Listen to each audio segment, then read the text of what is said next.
Welcome back to the Total Focus podcast. Our special guest this week is Iván Carlo. He's an up-and-coming actor who just graduated University of Maryland, and we brought him on the show to talk about his entire acting career through high school, college, and now and beyond. So stay tuned and learn about this great star. Welcome to the show. Thanks, man. No. Happy to be here. No. I always like to bring on a good variety of guests, and you're basically my first actor. Cool. I'll take and it. I love to have more male guests on the show, so it's always appreciated to have a more variety show. So yeah, I always love bringing in a more well variety a guest. I don't want to make this the girl show. I appreciate That'd all be my a cool show though. Yeah, but I would appreciate to have totally equal amount of demographic either side. So I hope my female clients, listeners, appreciate some male, some male interaction in the show, male. You said it right all three times, which is hilarious. Oh, I did. Okay. He said interaction each time. To me, it's not coming in right. That's funny. So, okay. So we had a short conversation. So basically, you had said that where your real love for acting came in high school because you were playing football, but yes. you weren't excelling. Is that how? So I really wanted to be an athlete. I started high school, and I was really excited to kind of explore that part of myself. Before then, I played a little bit of baseball. Was always super into soccer, and I played a little bit of like league soccer. But well, you definitely have the soccer body. I love soccer. I love soccer. Do you watch it? Or do you just like play sometimes? Definitely the World Series, the World Cup, not the World Series, that's baseball. But all the cool kids in high school. It should be called the World Series because literally it's the only sport that actually plays the world. So. True, yeah, actually though, like it is very true. And like cricket and other things like that. Mm-hmm. But all the cool kids in high school play football. I looked at the sport and I was really interested in it, and I kind of wanted to see where I would fit in that world. And the truth of the matter is, ultimately, I really didn't. I played O-line, not really the O-line, but like I played offense. And I never really had that, like, I'm going to hit that person vibe. Like, you really have to, like, want to, yeah, exactly. You really have to want to hurt someone. Oh, yeah, I know. To excel in the sport. And I just football, never really had. In football, yeah, exactly. Right? Yeah. You can play soccer and not have that aggressive. You can play more touchy-feely when it comes to like playing defense. You don't have to want to trip them or slide. Exactly. Yeah. You know, you can. Football's just war, man. Yeah, football. It's literally war, and I have nothing but respect for those athletes. Like they're awesome, but I never had that in me. So I was a very gentle football player, so I didn't see a lot of time. I mainly practiced a lot, and I learned that team culture, at least with that experience, wasn't for me in the way that I was exposed to it. The coach obviously was a hard ass. All coaches are hard asses, but it just didn't sit right with me. It didn't fit, no matter how hard I tried, because I did work my ass off, and I got better, and I was in shape and social, and it was a really good experience. But ultimately, I'm, halfway through my season of JV football in Northwest High School, and I'm watching this musical. It's the school production of Hairspray, and I'm watching. So it's a good performance. So yeah. Yeah, Northwest used to have really amazing shows for like a high school caliber. Well, I shouldn't say used to. It's Hairspray, so it's really hard to screw up Hairspray. Well, I've seen it done, but you're right. Yeah. Okay. It's easy to screw anything up. I mean, you definitely have more experience when it comes to community and also professional theater. So yeah, that's true. But I saw the show, and the actor who played Seaweed, his name's Saidu Sinlo, and I'll always remember that name, not because I know him or we're friends, because we're really not. We're kind of more acquaintances. It's a very awkward. It's a very unique name. So. Yeah, he's and I mean, we went to school together. We don't really know each other, but at that moment, I'm watching this person perform, and he was killing it, man. Like, he was so good, and I was watching the audience interact with him, being amazing on stage, and it was a really like exciting experience for me. And I felt like I was watching someone do what I wanted to do. And that switch just went off? Literally, like that day. So then from that point on, I kind of just was like, okay, I'm going to be an actor. And what grade are you in? Are you in 10th? I'm a you said junior. I'm a junior now. Okay, you're a junior. Okay. I'm a rising junior. I played sophomore year. Yeah, so I'm a rising junior. I auditioned for the play. We did a production of The Giver. Have you read that book? No. What's the premise? It's literally like a post-apocalyptic society where they take away, literally like the show you saw, the one at Fringe. Yes, like of course. There's no music, there's no color, there's no this, there's no that. Like everything's gray. Everyone's perfect. Everyone is like a part of this like system. It's like the society that the time machine goes to, where all the people have their food pre-made. Yeah, exactly. Then it's actually from the people that are living underground, and they're the evil people that. So have you seen the Time Machine movie from the 60s? Yeah. So, the society is being kept alive. All the pretty people live on the land, and all the people that are weren't they monkeys? Well, they were affected by the atom bomb. They were all so they lived radiation. So they lived underground, and they're the ones providing food and making sure that they would stay alive. Totally. So that's basically what that is. It's kind of like that, except The Giver is more ordinal. Like every time someone turns 13, they're given like their lifetime career, and that's what they do for the rest of their lives. That's The Giver, and so the play is centered around this young man named Jonah who's turning 13 and is being assigned like his lifetime track. And he's revolting. The Giver is one of my. He doesn't really revolt. He just runs away. The track that he's given is to hold all the memories of like the real world before everything was gray, and he experiences these memories. He like experiences pain, which no one has ever experienced. He sees color, which no one else sees, and like he hears music for the first time, and no one knows what that's like. So I got to play him in high school, and there's no one else to like transfer that to. Like, no, there's this old man who's like transferring. You should read the book. No, and there's a movie production. It's actually really good. Okay. But you get to play that main role. That was like the first time I ever auditioned for a play. That was the first project ever, and I attribute that a lot actually to why I love to do what I do, because the first time I got to do it, it was with a historically like famous character. A lot of people know what The Giver is and who Lois Lowry is, and he had incredible depth, besides the fact that he was 13. So I got to do this play. I felt like it was a very successful experience for myself. I feel like my directors, and at the time, obviously I'm in high school, so it's not that great, but for a high school kid in public school, it read really well. I just wanted to take 1 second from this great interview and talk about our sponsor of the week, Mid-Atlantic Video and Photography Productions. No matter if you're planning a wedding, a special event, or you just need an amazing headshot, they are the team to get the job done.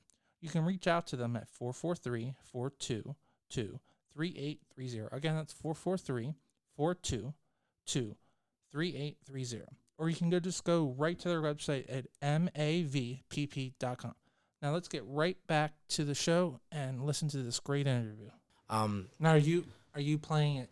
Because if you've known our guest, you're definitely the comedy act. You play the Are you playing that straight? Are you playing straight? Or are you playing it like your typical actor? You play it like more like. What do you mean? When I play comedy? I think you're honestly like you play your roles like Adam Sandler.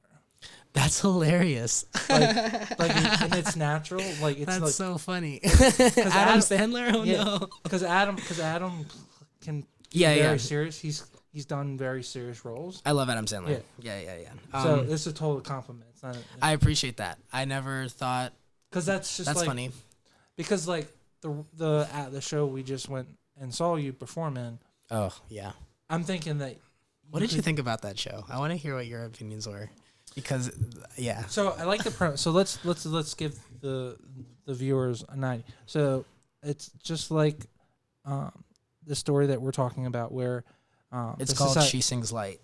Okay, and the premise is there is a group of people that are just trying to find stuff. So they're forgers, and then there are people that are going to sort things. So there's gatherers, right? Yeah. And So like the society's sorters. broken into 3 like class divisions, and like everyone wears gray. There's no emotion. There's no anything. Everything's just blah gray on a grid. And there's sorters, gatherers, and keepers, and they're like they make up and they're comprise the ones themselves of the comprised world. of the society. Yeah, exactly. And it's basically, the way I saw it is that they're in like a bubble. And then outside the bubble or outside the fence of the world is nothing, which they call... It's hilarious. We just closed, and I'm already forgetting. It's called the Wasteland. wasteland. So... Jeez, Yvonne. No. But no. I mean, the way I look at it, so this is like no man's land. And inside no man's land are people that continue to forget things. And then there's another place that's in another bubble, okay, that actually has all memory of society before the atomic bombs, before they remember everything.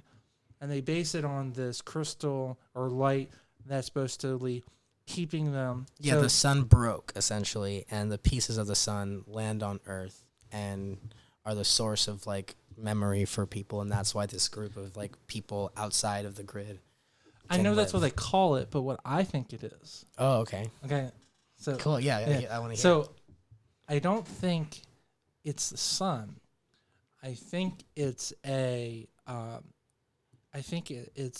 the area where the people that still have knowledge, they're in an area where they're protected from nuclear fallout and that are in an area that's not being affected by, and in that no man land is highly irradiated area. Like with radioactivity? Right. Or some kind of it's causing their brain to break down. That's because interesting, yeah.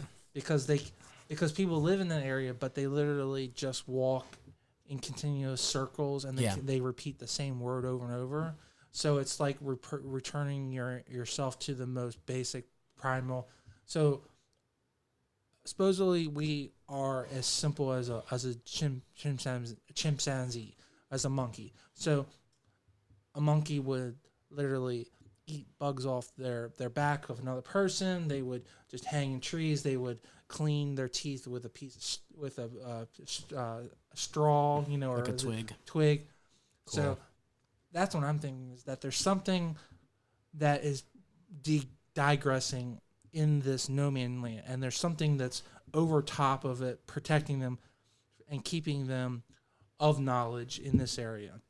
So it could be nuclear. It could be, yeah. I mean that's definitely interesting. I like that thought. And the way that and because there's no, because people have to have a reason, like people don't just accept things. So they have to say that there's a reason. So we say that the sun fell, but we all know that the sun is actually a object that is a nuclear bomb that's literally out in space, millions and millions of light years away from the Earth. Okay, so it wouldn't never fall. It would explode inwards and kill everything. And kill everything. Right. I mean, I suppose that's just where like theater playwriting. Right.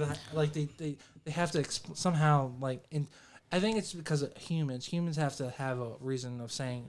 Oh, like this is what happened. You're right. Sure, I like your idea. I think that's just where like script writing for film differs for script writing in theater, because when we met with the playwright, because it was an original piece, like we worked with the playwright one-on-one, a little bit, not much, but what she said was, no, the sun broke and it lands on Earth. This is a magical realism piece, and we're accepting magic in the world as a normal occurrence, which is always an interesting choice for theater, because it brings interesting choices to light.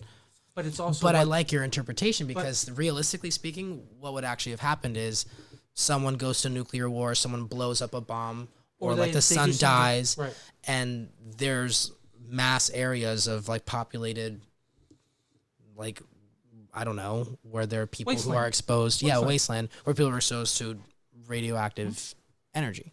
So I like that. That's a very realistic, Like if they made this play into a movie, that's probably how it would be done. And I know she keeps on saying that it's the sun, but it could, I don't know, actually, it could be the moon because It could be the moon. No, because in Sure. some people, because in the early centuries, they thought the moon was a sun Oh, really? at night because it glowed. Yeah. So the moon could have been what actually crashed into us. Maybe. So That would just be a conversation for the actors in the production and like, okay, what is it that happened? What are we agreeing on? Because it's really important to start with that agreement. Or it could just been a really big asteroid that represents what the sun, because when it comes through the atmosphere, it's going to be bright and red, and it's going to glow, and so it's going to mimic what the sun looks like. True. So it could be that too. Yeah, maybe. So that's my premise of the story. So I hope you guys got a little concept, and you guys should have gone to a show. So I didn't advertise a lot of that's it. okay. Though. Shame on you for not going. So you're in like 11th grade at this point. You've done your first performance. Yeah. So I've done my first play. It went really well. The director kind of pulled me aside and said, "Hey, this is something you should really consider doing, at least for school. You have a lot of raw talent. I'd love to work with you."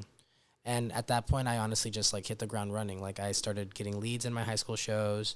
I was like the vice president of the International Thespian Society. And like at one point I was dating the president. So like I was just like very much like involved in drama kid. Yeah, I was like that. I was the anchor on the high school news station. Like I was very much like about this like drama acting, camera work, things like that. And then I went to school in Tampa for a semester. And I actually went there to study pre-med because I come from a family of medical professionals, and I loved the idea of being able to be the first one to take it a step further and say, oh, I'm a doctor. Like my mom's a nurse practitioner. My sister's a nurse. Like my grandmother did nurse work, like filled with medical practitioners. They were all very intelligent. They just weren't given the resources to be able to really pursue like getting a degree and things like that. And I was put in the predicament to go to school. So I was like, great, I'm going to be a doctor. I'm going to be that guy.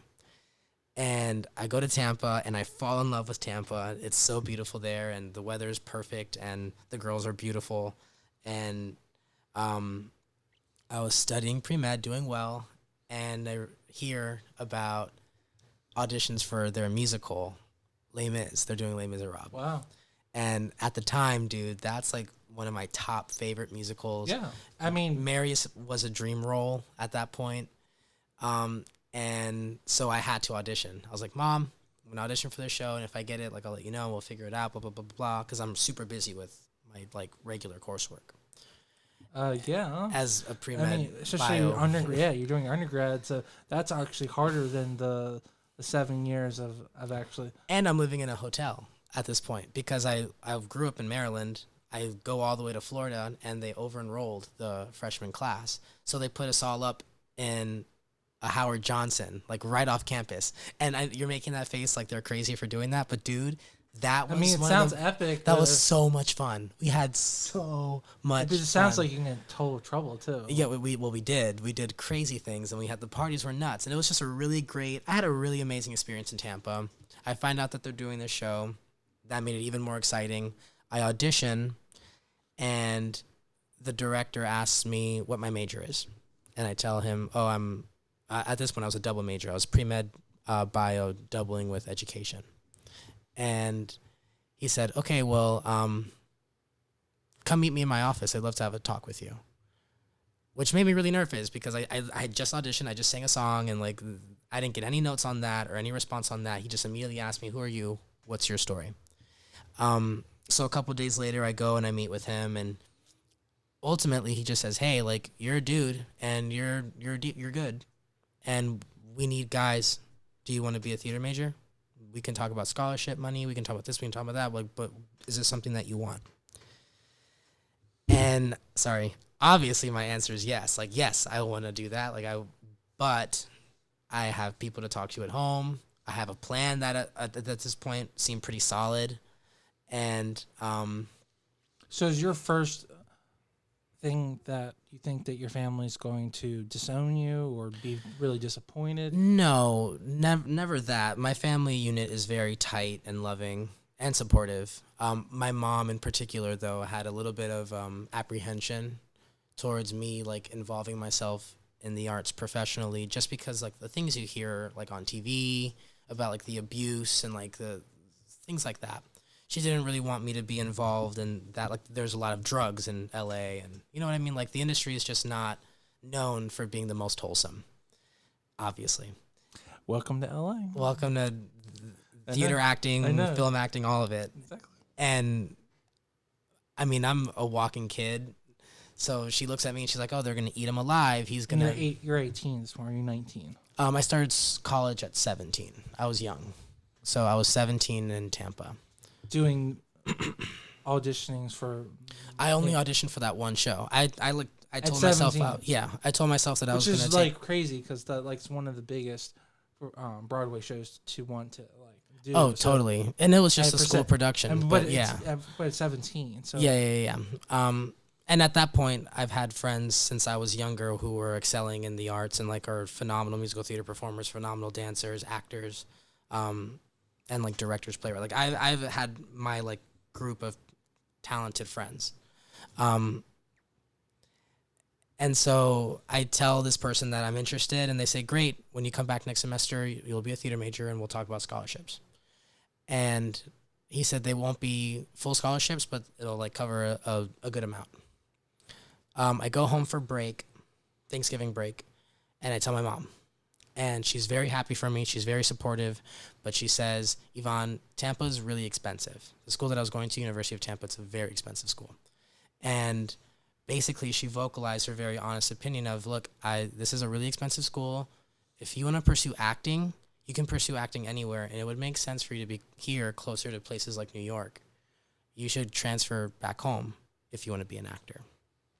So then I'm at the point where was Tampa like a really well known Tampa school for doctor? They have a really good international studies program. So is that why you were there? I was there because I wanted to be in Florida, and the school was beautiful, and okay. I was. So it had nothing to do with being a good school for being a doctor. It is a good school. It has a very good pre-med bio program. But it's not like it's outstanding. Like like I wasn't like, "Oh my God, the University of Tampa, Iván, what?" Yeah, no. Like they say that in New York you should go to NYU if you want to become a director. Because totally. That's supposedly the. Yeah, that's not what UT is for. Okay. Yeah. That's what I'm trying to say. It was definitely a party school that looked beautiful, and I wanted to go. You wouldn't go. Mm-hmm.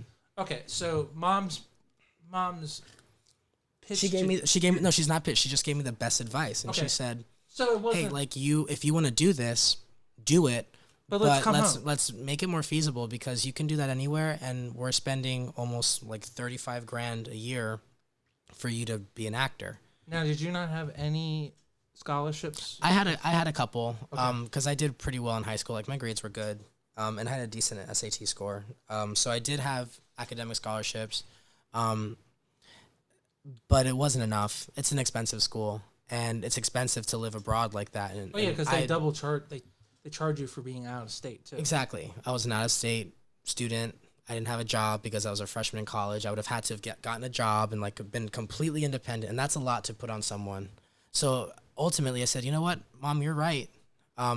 Thank you, sir, for the offer. I'm not going to be going here in the spring as an actor," but I transferred to Montgomery College in Rockville, and I started taking theater classes there. And honestly, at that point, like I'm so grateful for that shift. In the moment, I was really sad that I was leaving Florida because Florida's Florida and everything there is beautiful. But I go to Montgomery College for a year and a half, and I met my girlfriend at the time. And I was booking these really interesting shows, and people were looking at me and like, "Oh, wow, he's really talented." And the faculty members there really believed in me. So I was just really exposed to a lot of greatness and positivity, which then ultimately led to me transferring to University of Maryland, where I had a full ride. So I didn't pay for school for my last 2.5 years because I'm an actor. So on top of which is crazy. So on top of it, you had enough courses to cover from Tampa, plus the MC. the couple years, a year and a half at junior college that you only Community had, college, yeah. That you only had. Well, it's also called junior. Okay, yeah, I didn't know that. Yeah. That you had only 2 years left, or two. So you had two and a half. That's not bad. Yeah. No, I finished college in maybe 5 years. I don't know, 4.5 or 5 years. That's like the Goldilocks situation, because you can do all that undergrad crap at a cheaper university, totally, and then go to. And I'm gonna be really honest, Paul. The faculty, I shouldn't say all the faculty, but there are key players at Montgomery College who are responsible for like the foundation of my craft, and I put them before professors that I worked with at a university, like at the University of Maryland, where they have, you've seen the shows there, the budgets there are nuts. The budgets are huge. The design is phenomenal at University of Maryland. But I would put a good amount of the faculty that coached me from MC in front of professors at University of Maryland, just because of the politics and the teaching styles. But that's usually what happens with people that have to do after school programs. Usually after school programs, when they're underfunded, usually have, it's crazy, but they have really awesome teachers that somehow excel, in really horrible situations. Well, and it wasn't a horrible situation. It was very decent. It's something that, like, sometimes people are more motivated when they have less. Kenyatta Rogers is, I'm not sure if he still is, but at the time he was like the head of performance there. And he's a DC actor, phenomenal person, great soul. And him from Montgomery College, and then Mitchell A. Bear from University of Maryland, those two figureheads in particular have kind of served as my my mentors and the people who I turn to when I have questions about anything, or if I'm nervous about something or apprehensive to take apart. And also they provide potential work too. Like Mitch set me up with his agent with Capital. That's a conversation that's happening. Cool.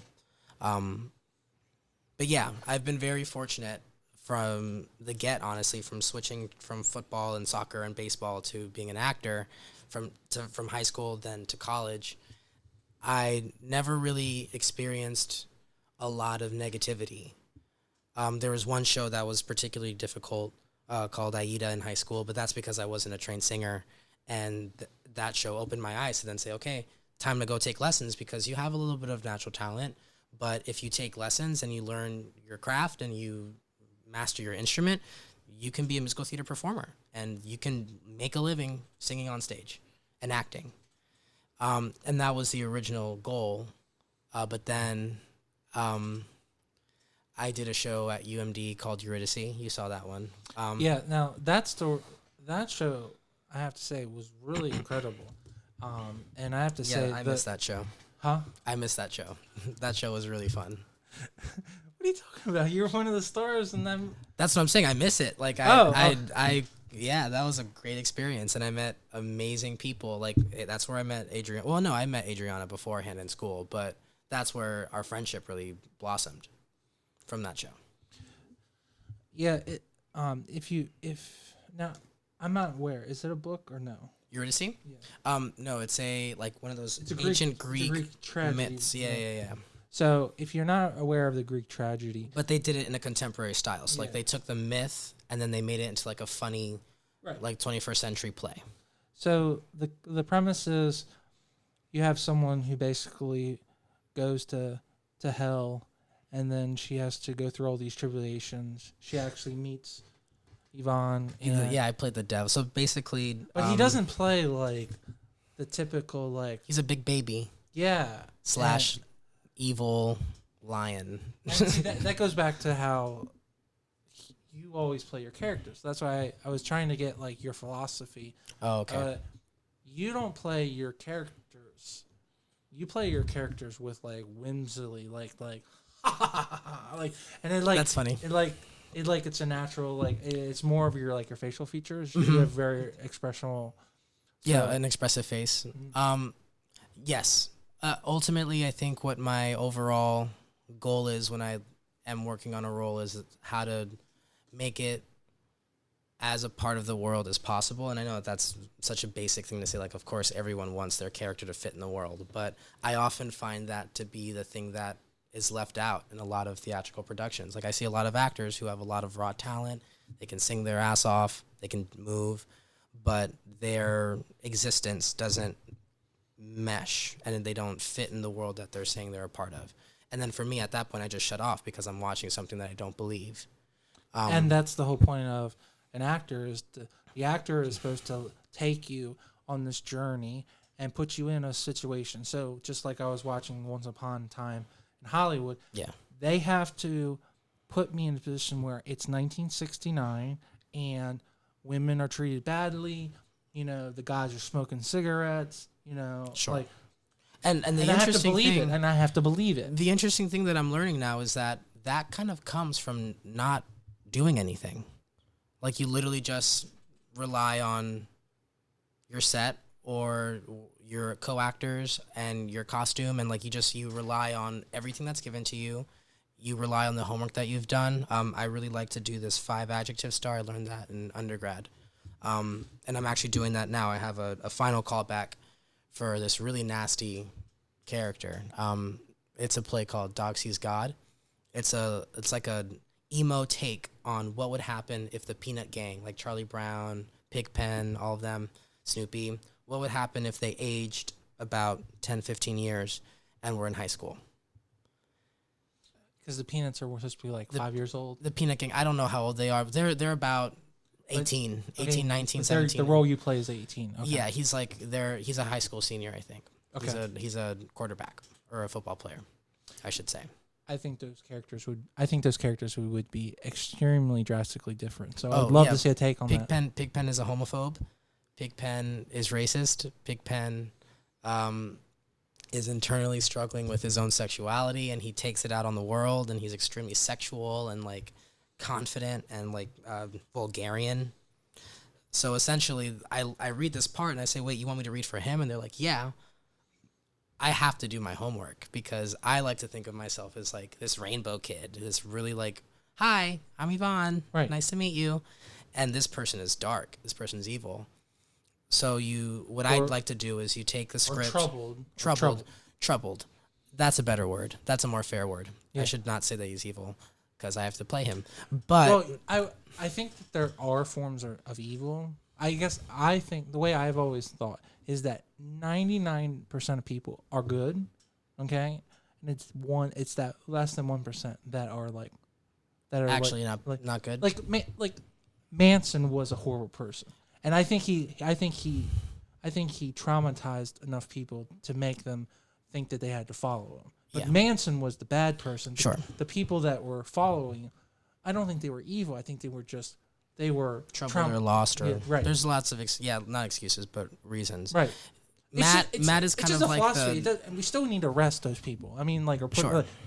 But like, well, what is good, what is bad, blah blah blah. That's another argument you can have. Right. But this specific character, he's like the Marilyn Manson of his high school. Right. Like he tortures the kids who are queer. He says racial slur. Like he's very intense. He's the kid next door with Toy Story where he would exactly blow, yeah. He's Sid. He's Sid who hates gay people and got really attractive and popular in high school, and all the girls want to like be with him. Well, that's who Sid is. Sorry, that's who Sid is. Oh, I didn't know that Sid was. Well, I mean, I just saw Sid as like an evil kid, but yeah, essentially. Well, Sid's the one that like I mean, we don't know if the girls woo over him, but like Sid is the crazy kid that literally uses bombs and like. Yeah, well, that's the thing. Approaching this character, I don't want to play crazy. I don't want to make him seem maniacal he needs to be intense. But I think so you want some balance of like. I think that something real. I'm going to draw a lot of myself. I'm going to say, okay, characters like this need to be seen on stage right now, and people need to see that they're not always white, they're not always loud and mean, they're not always a specific thing. Evil and exclusion and negative energy comes in many different forms, and I think that I'd be a really interesting not cadaver, but like I'd be an interesting vessel to portray all the things that are wrong with modern day society, because you look at me and you don't really think that. So that's why, and I think that that's why I'm succeeding so much in the casting process. They're looking at me and they're like, okay, this kid is obviously really nice, but he switches something on, and there's like a focus. At least that's what I think it is, and I hope that that's what will ultimately get me booked in this part. Well, the more that you can be something that isn't what they currently have. It's just like if you only have vanilla and then you get chocolate, you're gonna want to have more chocolate because you've only had vanilla. Well, I only like chocolate ice cream. Okay, but like, I think you understand the I do. the premise. I'm just messing with you. No. So, you have that new flair and you have that positivity that perhaps your colleagues just don't have. So that's probably... I'm just very ambiguous, I find that people look at me and they don't know how to categorize me. They don't know where I'm from. They don't know my anything, really. They're kind of... I feel like they look at me and they make assumptions, which everyone does, but 9 times out of 10, a lot of the assumptions that people make about who I am are very incorrect. That's why it's perfect, because as an actor, I can just take advantage of that and say, oh, you see this in me? Perfect. Awesome. Let's do that. Well, that's why I'm really excited to see your acting. What do they call that? The person, the casting director? Yeah. So I'm really interested if they will definitely cast you for this role, because I would love to see you play this role. Because an evil, well, not evil, I just but want to see person. you play that, like, that person, because I've seen you play a devil, but you didn't play the straight role. Yeah, no. And I'm really interested, and I know you can do it. And it's going to be challenging, but I'm excited. I'm thinking that it's going to be, hopefully, if I book it. I don't know how many. I don't know. No, if I'm saying that's why I'm really hopeful. I'm hoping that they are willing to give you the time to do it, because I'm thinking this is going to be a great opportunity to see something different. Exactly. Because I see it in you. That I said to Adriana that like I've said, I see you as Adam Sandler. So I really would love to see you play the straight guy without doing the faces and see, because I know you can do it. Well, and I also think that that's just a style. Like, you've seen me do theater. No, I know. But I also am in the process of transitioning to like on camera work and like TV, and like characters like the ones that I've played on stage you don't really see a lot of that on camera. Where my type fits on camera is like the shows like Teen Wolf, things like that, like those like MTV rom-com movies. Like, that's where, like, physically right now, that's where I would fit my type. And I'm excited about that. Like, I would definitely want to like do the everyday realism, because that's... What's that movie that show that's on that's based on the comic from the 50s that's on WB? The comic from the 50s. Yeah. And it's supposed to be like a group of guys, and Avondale or Riverdale. I think you could be literally shows like that. Exactly. I think that's exactly like something would be perfect for you. That's my type. That's the market, and I'm really excited because I'm at the point now where. And that's actually the market that's growing. Exactly. They want more of that type of show in the... Exactly. It's like my goal is to be, and I say this out loud so the universe makes it happen, but I say that I want to be on Netflix within 5 years. Well, and that's what, I'm going to give you an opportunity to like shout out some people you want to at the end of the show. But, I think you're at a perfect age where you're coming to age. No, I'm seriously, because 10 years ago, your probably only avenue was going to a major studio and trying to get published major studio, or a major television studio and going that route. Now you can actually go to any of these smaller. You have Netflix, you have Hulu, you have Disney Plus, you have Apple Plus. There's a bunch of routes. There's a lot of platforms that I can take advantage of. I just wanted to take one extra second and talk about our sponsor of the week, Mid-Atlantic Video and Photography Production. No matter if you're planning a wedding and you need a wedding videographer, you're doing a music video, or you're doing a commercial, they are the team to get the job done. You can reach out to them at 443-422-3833 3830. Again, that's 443-422-3830. Or you can go right to their website at mavpp.com. Now let's get right back to this great interview. And they're all being individually produced now. So you have a better opportunity to really like fit your mold. So if you wanted to just do comedies and do a comedy skit show, Sure. and you could literally live there for 30 years. And I hope that that's not what happens though. I want to be like, I want to be more diverse. I want to be I want to be very diverse. I want to be the it guy. If I can be completely honest, I want to be compared to like the contemporaries who are very famous now, like the Leonardo DiCaprios, the Robert Downey Jr.'s. Like I want to be a new wave of that level and tier of talent. Well, I mean, you've got Leo's look. Well, yeah, exactly. The look is there. Not that I look like Leonardo DiCaprio, but I can make myself look like. You have his very young, like that. You have that look. So and the type is very similar. No, it is, and they're definitely going to cast you that way. Yeah, and that really excites me because that's. And you have you're in that middle height. You're not too small, but you're not too high because they can always make you look taller, but they. You know, if you wanted to play like a younger kid, it's hard to play that younger role. And for the next like 5 years, you can go down or you can go up. Sure. So which is good because that means you got like 10 years worth of acting down that exactly. You can play. And I'm gonna be at an elevated status because I will have a degree. I have my degree now. I have training. I have experience in the field. Like so me going against these people who might be closer to the age that they're trying to represent, I'm going to shine through because I really care and I really focus a lot on how my craft develops from project to project to project. And I'm really hopeful that when I start going to audition, and I'm going to start auditioning in New York for TV opportunities in January. So in the new year, it would be like the start of like a shift in my career. I'm not going to be accepting as many theater contracts because right now theater is what pays my bills. And I'm going to make that scary shift to commuting to New York whenever I can and auditioning for shows on Netflix and Hulu and Amazon and, all that stuff and see what lands and if anything lands, obviously. But I'm hopeful that it does. Are you writing anything? Do you have anything percolating up there? That you want? I dabble. But when I say writing, are you looking for more play work or do you have do you have a massive script in your head? Well, no, I don't have a massive script. I've written full-length plays, and 30-minute plays and 10-minute plays. Like I've written. I do like to write, but my passion is in the acting. Okay. And so you definitely don't see yourself behind the camera then. You want to be more in front of the camera. Yeah, no. As of right now, I don't want to be behind. I don't like the production work. I don't like the.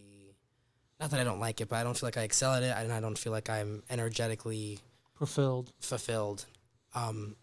I really like the thought process of like peeling back a character layer by layer and figuring them out as best as you can, and then ultimately knowing that it's never going to be perfect because you're not that person, and then just being able to fully immerse yourself in your craft and in your thought, and then ultimately just let it go and see what happens on stage, or on camera. You're going to so much love Once Upon a Time in Hollywood. Probably, because there's a scene. There's a scene where DiCaprio is holding a girl hostage, and he's playing a role within a role, and the person he's talking to is Mr. Jane Dean from 90210, the gentleman who just died. Okay. You know who I'm talking about? No. Mr. Dylan Wash. I never watched 90210. So. But that's another show that I would want to be on.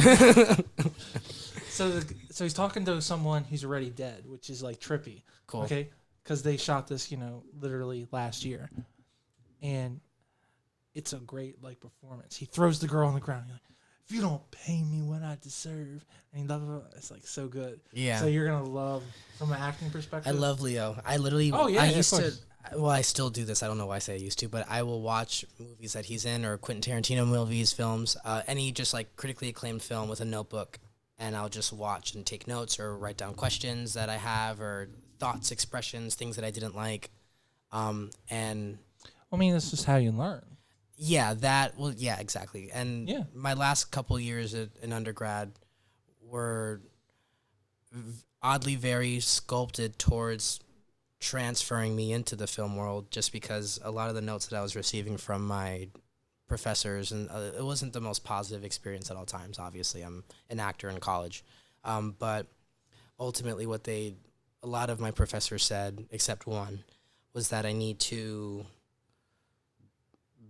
drop all of it, and that me literally just looking at the person and saying the words is enough.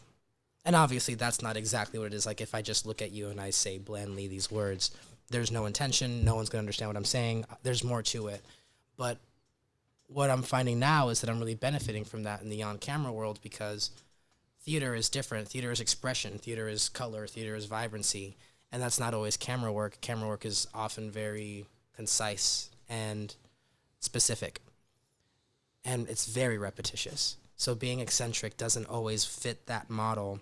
And sometimes you got to do that role. You got to say that line 10 times, and you got to do it over and over. And yeah, over in that same spot, that second. Like, they just leave the camera rolling. And now that there's no film, they shoot digital. They literally will just sit there and do it over and over, which is amazing, because then no, it's not amazing, because then I'll watch it and then want to change it. But well, that's why you have a director that will literally be on your exactly. ass, so. And I'm really grateful for the experiences I had, however taxing it was on me at the time, because now I feel like ultimately I'm better for on-camera work, and I'm constantly working. Like, I'm doing PSAs, commercials, and come January I'm going to start auditioning for TV and movies, and I attribute that to the intense educational experience that I had my last semester. Well, really, like, my last year or two. Yeah. So, in all sincerity, it sounds like your last year was your most enlightening moment in college. It was enlightening, yes, but only because I feel like I saw a lot of really negative things out of a lot of people. I didn't really feel like my junior year in college, when I did Eurydice, was the year where I felt like I learned the most about myself as a performer in that realm. Because I did Eurydice as the devil. I was Haman in Antigone. And those are two really intense roles. And I got after those shows, I got a scholarship. And then the last year we did a production of Hamlet in Clown, and that project was very interesting. It was a very interesting process, in which I ultimately felt like I had to kind of like disassociate, because there was a lot going on that I didn't understand. I wasn't really welcomed to vocalize my presence in the room. I was definitely meant to be hidden, and I don't really understand why, and a lot of my peers who were in the show didn't really understand why, but that's besides the point. But you're gonna have projects like that. Right? Exactly. You're gonna have a director. It was very humbling. Yeah, well, you're gonna have a director. There's a perfect example. You're gonna have a director who doesn't want you to be on the project, but the producer wants you on, and the producer hired you. Exactly. So that's you're gonna experience. You're gonna experience that definitely 100%. So, and that was the first time I did. Like I said, I dated someone in college, and it didn't work out. We transferred into Maryland together. We were together for about 3.5 years. 3 years, yeah. And she was a theater major. She was an actor. She was trying to be very active in the school, but she was never really given the opportunity for whatever reason. I think I know the reason, but I won't say it. And that blew up, and there was a lot of drama there. My last year at UMD was very much focused around keeping a low profile, because everyone was always talking about drama that is so dumb. It was really interesting. I just saw a lot of negativity. I was really surprised at it.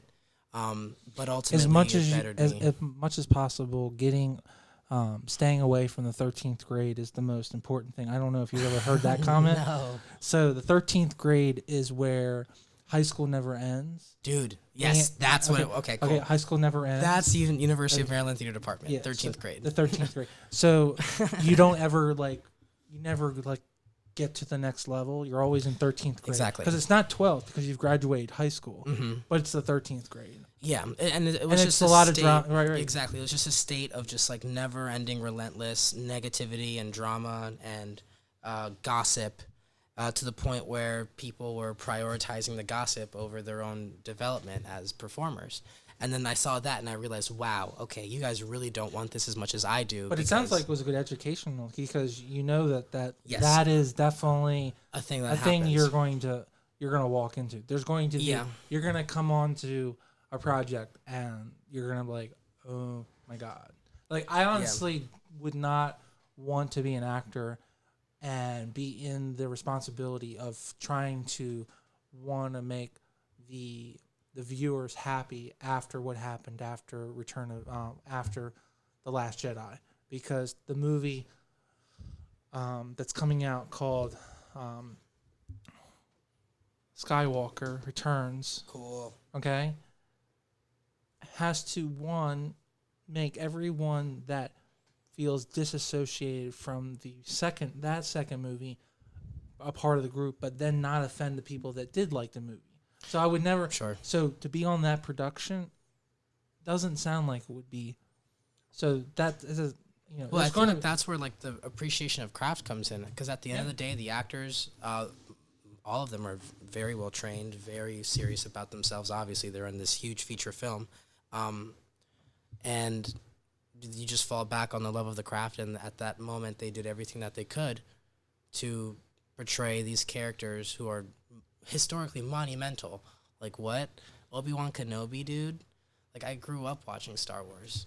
So they took all of their abilities as performers at that point and they threw it at what they were working on, and it came out the way that it came out. So people obviously have opinions on everything, and ultimately the actor, in my opinion, should just say, well, yeah, but ultimately this is what it is, and I worked hard, and this is what I came up with, and it's not perfect, you're right. Nothing that any actor ever does will ever be even remotely close to perfect, because that would mean that you've transformed into this other character. And personally, I don't think that that's actually possible. But I will also say that there are a lot of examples that prove me wrong, like Daniel Day-Lewis staying in character as Lincoln for as long as the whole process of filming that movie was. Like, he's way more famous and successful than I am and potentially could ever be for that film. Okay, so who am I to say that it's wrong? Okay, but what's your question? So here's my question: do you think that's selfish of the actor to do that, and do what? To make the entire cast treat him like he's Lincoln, call him Lincoln, or is that just a good way to actually, so when he's actually being on, he's in the role, he is Lincoln. The thing is that like, selfish in any way? Or? I mean, first off, I want to start this off by saying it doesn't matter what I think, because at the end of the day, right? Like, we're just having a discussion. Yeah, of course. But what I'm saying is, like, it worked for him. So, like, is it selfish? Maybe, but it worked for him. Like, that movie is critically acclaimed. People look at him as a top-notch performer, not because of that film, but also because of that film. That's an example, one of many of his greatest achievements as a performer. But it can also get you fired too. Exactly. I mean, do I think it's completely necessary? Do I think it's even possible? No. I don't think that you can truly think that you are Abraham Lincoln for a specific amount of time ever, whether it's 5 minutes or a couple months to film a project. I think that you can put yourself in the circumstances that were really similar to Abraham Lincoln's, like you live without power, you live on a specific I think that thing, like house, whatever. I don't know. I think that's actually a better way to go. It's research, kind of. To do that. But, like, for someone to call you, your name is not Lincoln, and they, like, you won't respond to him unless you call. That just seems like a little. It's a lot. It's a lot. It's a lot, and I don't know. But I love the idea, like, if he wants to live with no power, and he wants to go to the bathroom in an outhouse, and he wants to. But like Jim Carrey did the same thing. Like when they were filming, what was that movie where he played that comedian? I can't remember the name of it for the life of me. But then there was a documentary about it. From the Earth to the Moon. You're talking about the one who was the, he was a wrestler. And the taxi. Yeah. Well, the comedian. Right. It was about the comedian sketches. I can't remember what the comedian's name is for the life of me. No. So but the actor is a famous actor from Taxi, and his name, and he wrestled Jerry King. yeah, Lawler, exactly. And He wrestled women on camera. Yes, It was yes. hilarious. He's nuts. Well, he wrestled a whole bunch. He actually had a woman's title, and his name was here. We can pause that. For a second. Yeah, but like Jim Carrey is a prime example of someone But the who movie's really. called From the Earth to the Moon. Okay, cool. Then they made the documentary about the process of that movie. Jim Carrey is someone who I obviously respect immensely. But do I have that specific thing in me? Yes, I do. But will I ever activate it to the point where I'm actively living my life as another character to be as successful as possible? I don't know. And what I'm nervous about is that like reluctance and that fear and that little like breath of thought will be ultimately what keeps me from being as highly revered as these people who don't have that and who just live their life in that way. But then look at Jim Carrey's personal life. Like the homeboy was struggling very much publicly, and who doesn't? But Oh, have you seen his Coffee with Cars with oh no, you mean the coffee with comedians with something like that? Yeah. No, but I listened to an interview with him, actors at the round table, and he's interesting. He's a very interesting character. I think he's at to a point where he literally has so much money and he has so much power that he just is going to do what he wants. Which is so cool. Like that's But awesome. I mean, but like people get scared by that because but whatever. I know, but like you see Jim in his 20s and 30s and he's like this lovable character, and now like he's so successful, like he just doesn't care. So he grows his beard out like he does. Yeah, he artistically he's not bound by anyone. Like his agent told him not to take Dumb and Dumber. Like his agent said literally, if you take this part, your career is over as an actor. I was listening to him say that and I was just like, oh my goodness, wow. Like your agent told you not to take one of the parts that made you who you are in the public eye. And you said no, and you took it, and you did it, and you did that because that's comedic gold. That's like what people think of when they think of Jim Carrey. Are you aware that the movie's been pushed back because they're doing re-artwork, but he's playing the main bad guy in the new Sonic live action movie. He's playing Dr. Egg. See, I there are projects of Jim Carrey's that I'm not a fan of, like Mr. Popper's Penguins. I'm not a fan of. I know. Things like that. My initial Well, reaction a lot of people think that he owes someone a favor because it's funny. Because why would, of all the movies, why is he in that Sonic? movie? Yeah, or watch it be phenomenal. Like Will Ferrell was in the Lego Movie, and the Lego Movie did really well. I think it's gonna be a great. Because that Doc Ock character is really like, I don't know if you've ever played Sonic, but he's like this fat guy. Yeah, with like the monocle, right? Monocle, and he's collecting animals, and you have to always like destroy his robot. So he's gonna have like these cool like robots, and he's gonna be like ha ha ha ha. Yeah, totally. Jim, he's gonna for own Jim it. Carrey is it might be horrible, but like he's gonna have this huge great laugh. Totally. I know. I really have a lot of respect for him. Obviously Leo, and I definitely want to put myself in the predicament to be compared to people like that, and that's how I will. Interestingly, that's how I define success. Who people clump me with, and that's kind of how I've always defined success, which maybe might not be the best way, but genuinely, it's how I have. Like when I find myself working with specific people who I like to work with, I feel successful because I'm not having to interact. Well, not having to interact, but I'm being challenged. And what I love about what I do is that it's the most challenging because it's just pure empathy. Well, not pure empathy, but it's extreme empathy.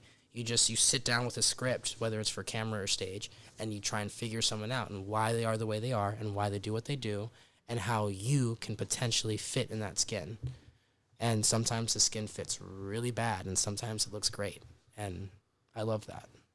Well, to me, it sounds like you're at that perfect point in life. You're on the edge of that, prevalence of going on to greatness. Like, do you feel it? Do you see it? I'm really excited. I mean, I can see it for you. I'm really excited for you. I'm really excited. Because I'm scared to high hell too. To me, if you get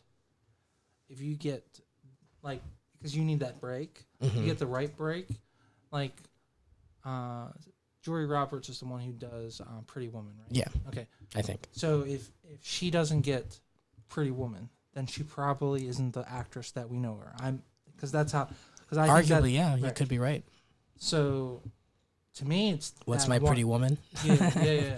I say to Adriana all the time. I said to her, you just need that Pretty Woman act. That you need that role that's going to give you an opportunity. You don't even have to be the main.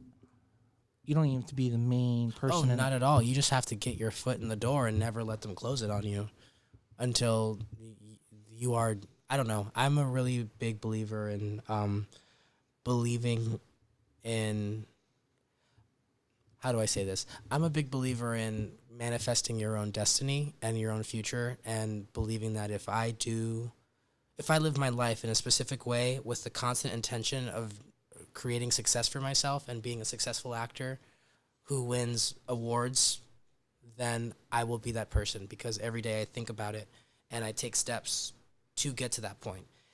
And if ultimately it doesn't work out for me, because it is a very hard industry to find success in, then that's fine, because I spent my life pursuing my artistic vision and my career doing what I love. So is it hard sometimes? Yes. Like, does stage pay that well? Obviously not. But that's why I accept 2 or 3 projects at once. And in a couple months, I'll be working on 2 shows at the same time. I'll be working from 9 a.m. to 5 p.m. at the Smithsonian as an actor. And then from 6 to 11, doing one of 2 shows that I'm kind of choosing between right now. And it's paid, right? So you actually... Yeah, so I'm paying my bills. But most people can't. I mean, people go to LA and they say we're actor. Well, you're only an actor unless you're paid. Unless you're a paid. I'm not professional actor. Right. I'm just trying to be.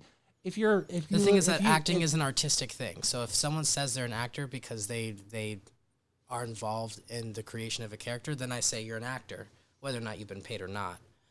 Now, whether or not you're paying your rent as an actor, that's a different thing. Like, if you're living a life as an actor, amazing. And if not, that's cool too. Not everyone can. No, but I think the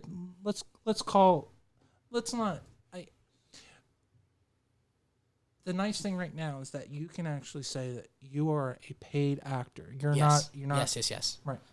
And I'm very grateful for that. And right. I never want that to change, ever. So, 2 follow-ups. Okay, Andy Kaufman.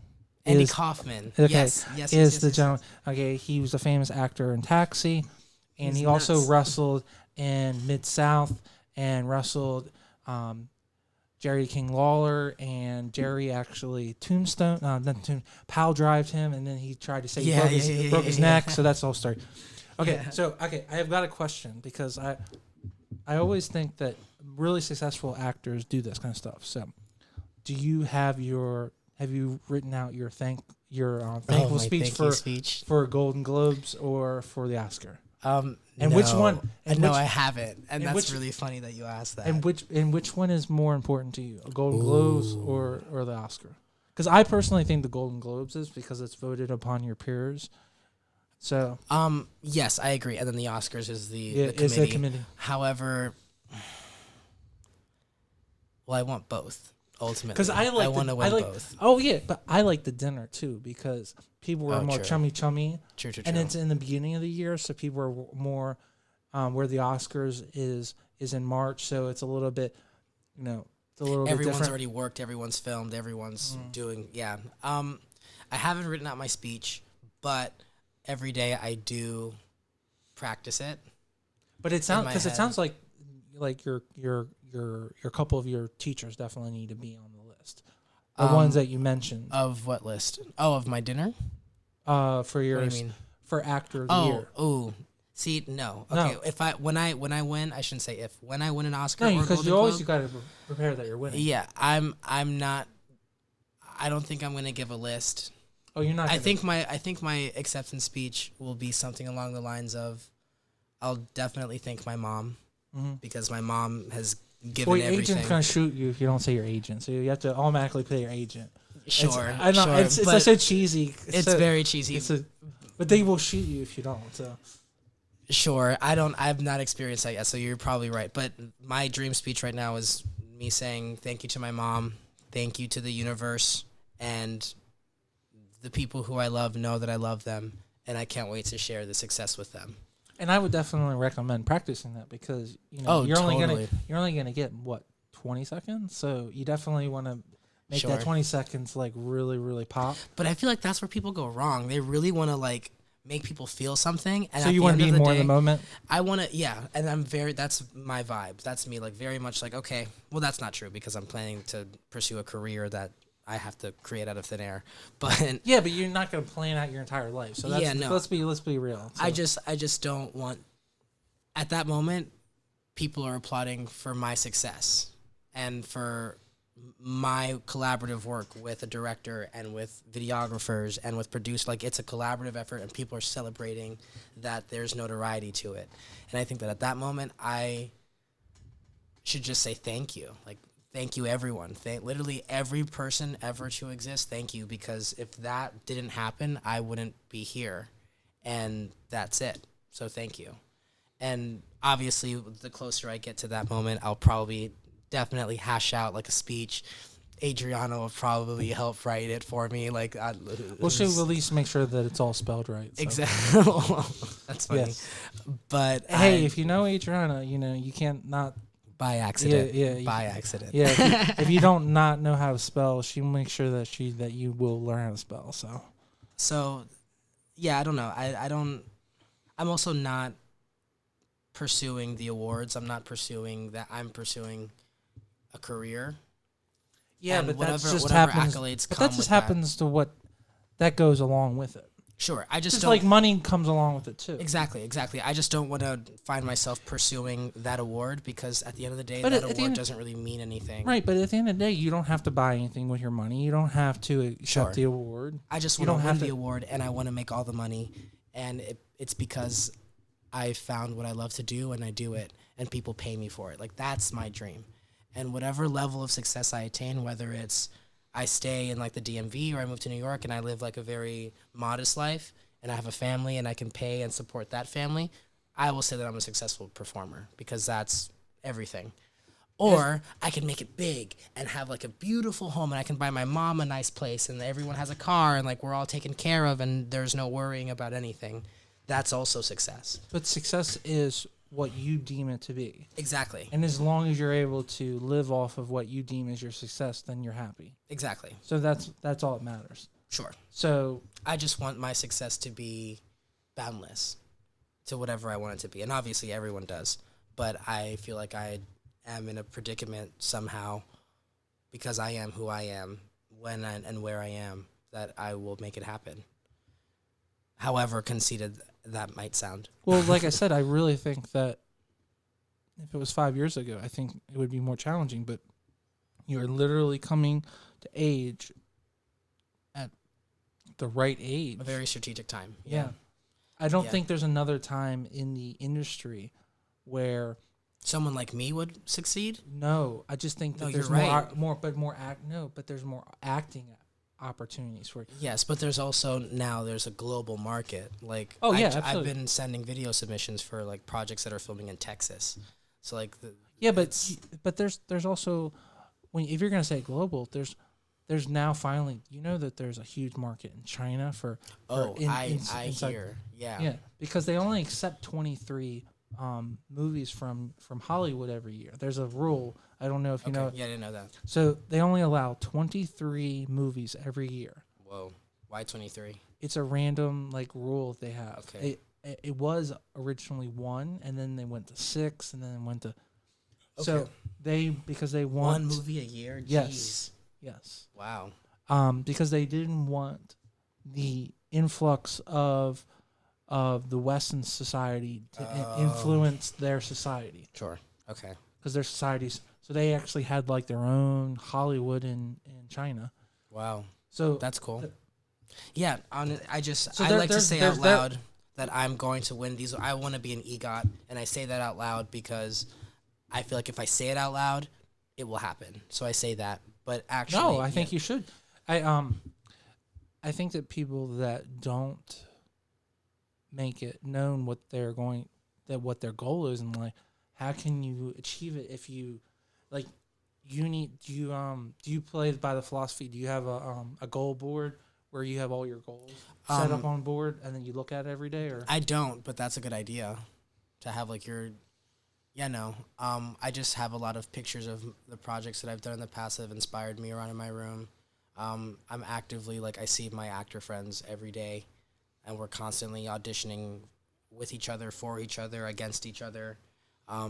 It's incredibly competitive, and it's so inspiring because DC in specific right now has, like, this really budding young performer, like, wave where people my age, guys and girls, or non-binary identifying individuals, are really proving that they are at the point at which they should start being taken seriously.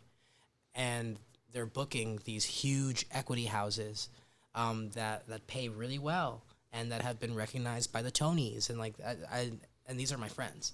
So I look at these people who are succeeding and I say, wow, great, I'm in the right room right now because they're kicking ass, which means that I'm going to kick ass. And whether or not that actually happens is completely based on how I act and what I do from here on out.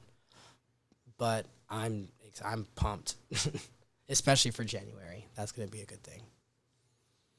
well, you mentioned it, and I think this is probably a good way to wrap up the interview. Cool. Put it out in the universe. Do you have like a top 5 people that you'd want to connect with, and any that you're looking Who for I want to work with? that you want to work with, Oh, or man. do you have an agency that you're trying to knock some doors down? Like who Not specific agencies. if someone's no. listening to this and they're like, Oh, you know, cool. yeah, cool. I mean, I Like- definitely want to work with the big directors like Quentin Tarantino, Martin Scorsese.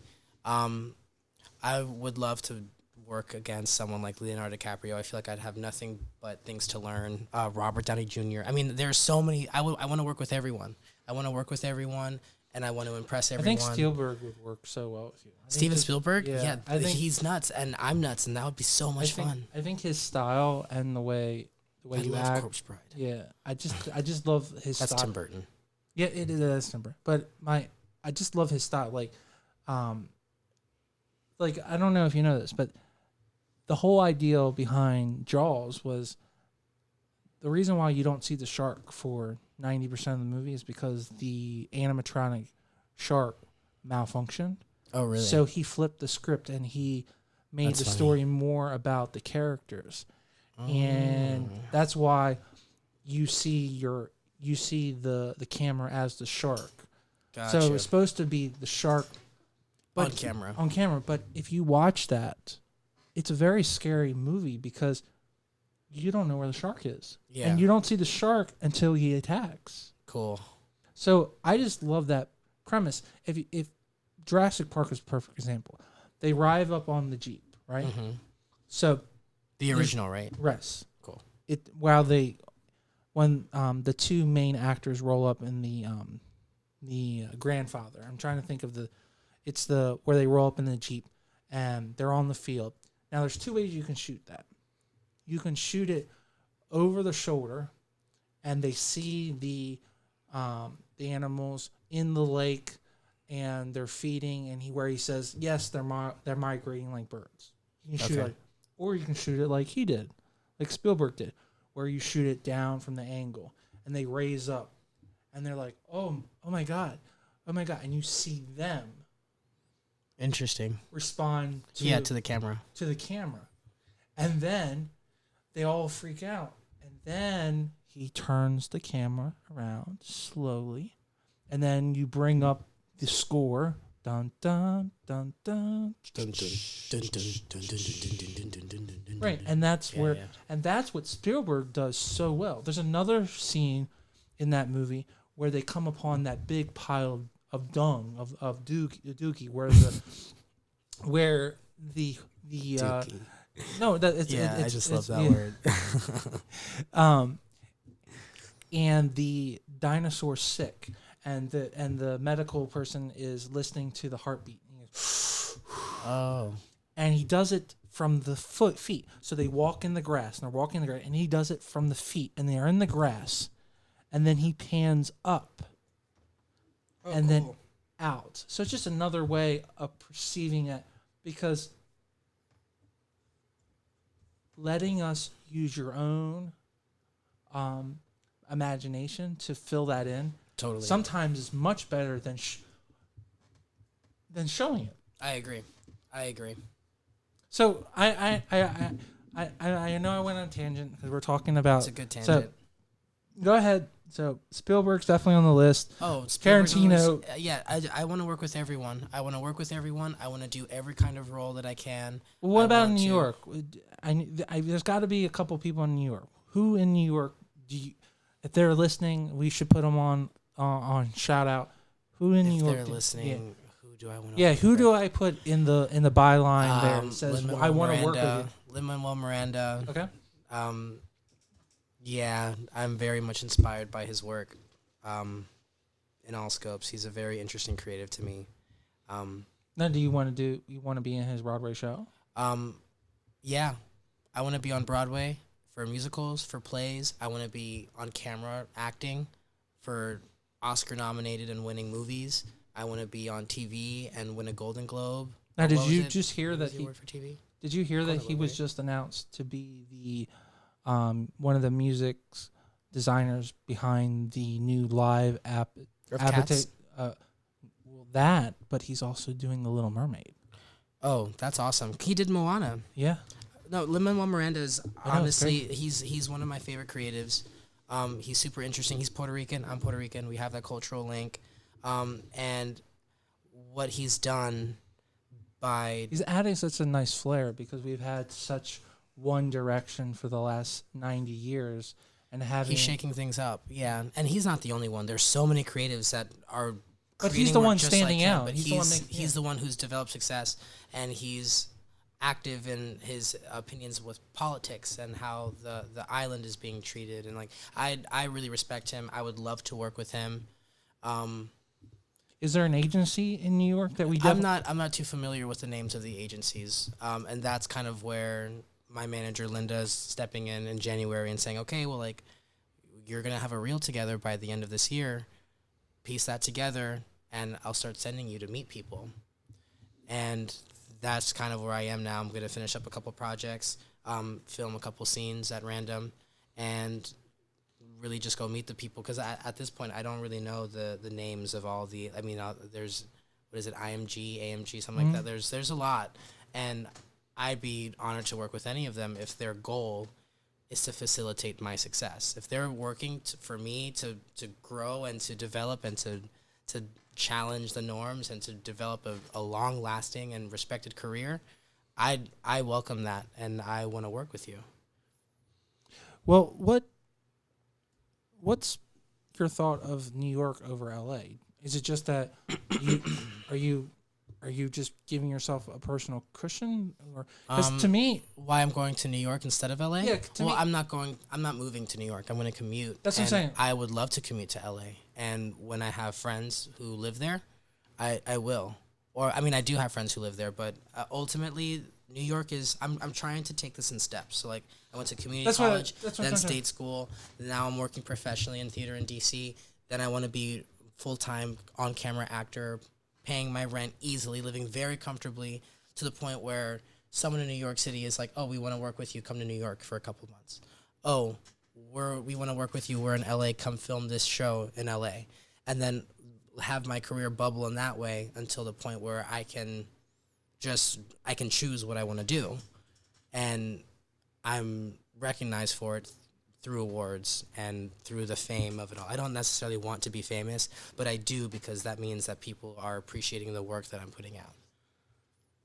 So it's almost a necessary byproduct of what I want. I think you just want to be well known. Yes, I want to be well respected and well known. Right. Yeah. Yeah. Well, I really appreciate you coming on the show. And dude, this is awesome. Yeah. This is so cool. I'm glad that you Yeah, Let me come. we'll definitely maybe we'll do like a top 10 movie review or something. Heck yeah, that'd be awesome. So, Yeah. thanks for coming on the show. Thanks, dude. Thank you so much, Iván, for coming on the show. It's always great to hear from such a young person about their successes and about their open and excitement for the future. And we really hope only the best for you to come. I really think that for you as an actor, this is, as I said several times during the podcast, this is a great opportunity and great time for you to be an actor. So we only hope the best for you, and we will pray for you. Don't forget, this show drops every Thursday. So we would love for you guys to, one, subscribe on YouTube and also subscribe on iTunes. And on YouTube, please give us a thumbs up or thumbs down. Tell us how we're doing. Please comment. And don't forget to please look for us every Thursday, and we'll see you next week.